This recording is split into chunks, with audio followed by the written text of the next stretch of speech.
تو نبی کریم علیہ الصلوۃ والسلام کی جو ذات مقدسہ جب دنیا سے چلے گئے تو خلافت راشدہ کا جب اختتام ہوا تو اس کے بعد جناب امیر معاویہ رضی اللہ تعالیٰ عنہ کی حکومت قائم ہوئی، اور آپ کے بعد ایک حضرت امام حسن سے حضرت امیر معاویہ کا معاہدہ تھا جس کے تحت آپ کو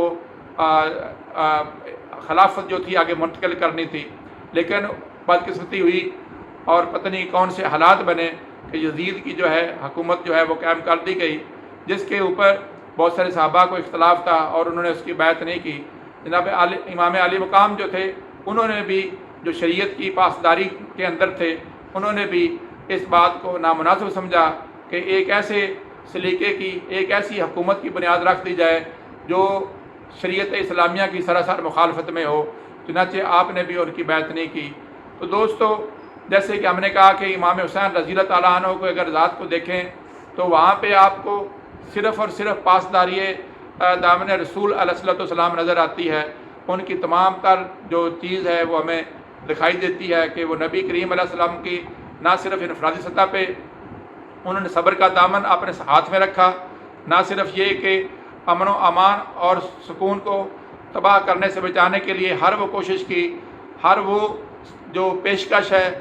مخالف لشکر کو کی، لیکن بدقسمتی یہ تھی کہ وہ لوگ آپ کی بیعت لینے کے علاوہ کسی اور بات پر تیار نہ تھے۔ بالآخر آپ کی شہادت ہوئی، لیکن آپ کی شہادت جو تھی وہ ایک بہت بڑی دنیا کی آزمائشوں میں آزمائش کہی جا سکتی ہے کہ اپنے ہاتھوں میں اپنے شیر خوار بچے کی شہادت دیکھی، اپنے سامنے اپنے بیٹے جوان بیٹے حضرت علی اکبر کا لاشا دیکھا، اور اپنے ہاتھوں میں اپنے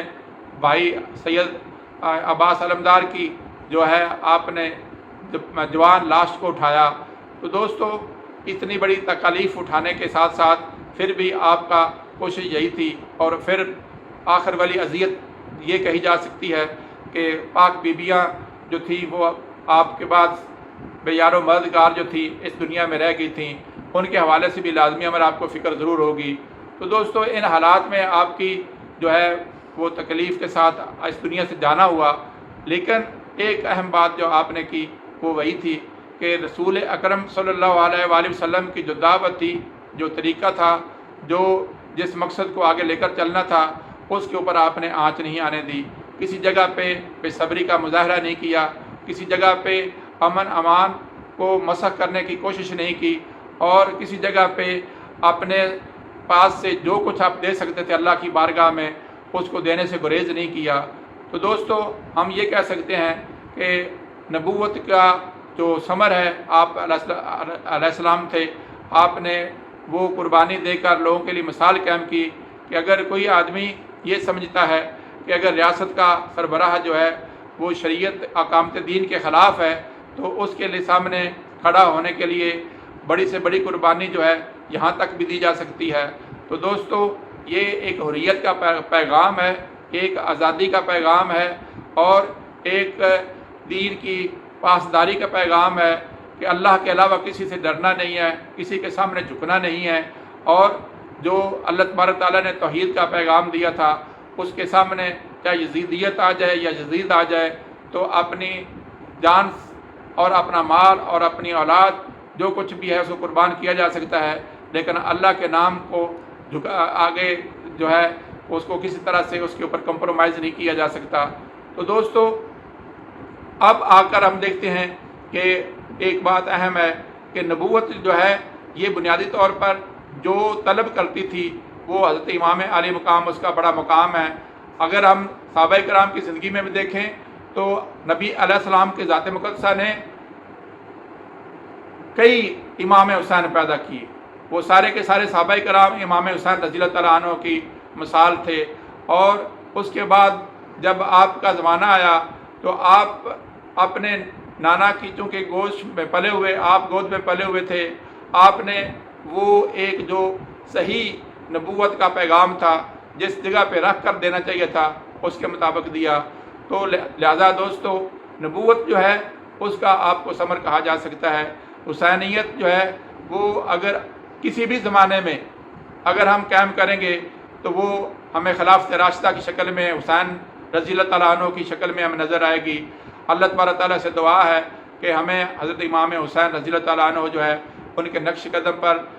چلنے کی توفیق عطا فرمائے۔ اور امت میں اللہ تبارک تعالیٰ سے دعا ہے کہ جو یزیدی ہتھ کنڈے ہیں جس کو ہم ریاستی سطح پہ اپنے مخالفین کو دبانے کی کوشش کرتے ہیں اور عدل و انصاف کے تمام پیمانے توڑ دیتے ہیں، برابری اور مساوات کی تمام جو چیزیں ہیں ان کو ختم کر دیتے ہیں، دوسرے فریق کو زندہ رہنے کی جو ہے ہر طرح کی اس کی کاوش جو ہے اس کو ختم کر دیتے ہیں۔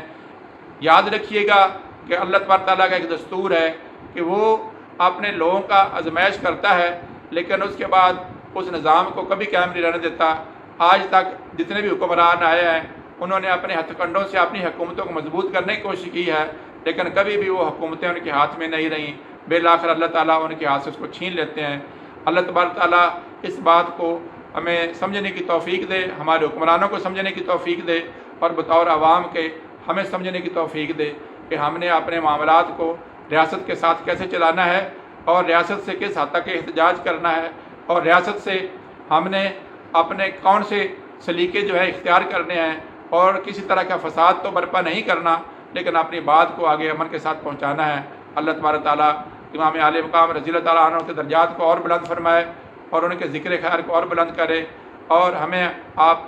رضی اللہ تعالیٰ عنہ کے نقش قدم پہ اپنی زندگیوں کو بہتر کرنے کی توفیق عطا فرمائے۔ اور اللہ سے دعا ہے کہ ہماری جو حکمران ہیں ان کو بھی بہتر کرنے کی اپنے آپ کو توفیق دے اور پاکستان جو ہے ایک دفعہ پھر جو ہے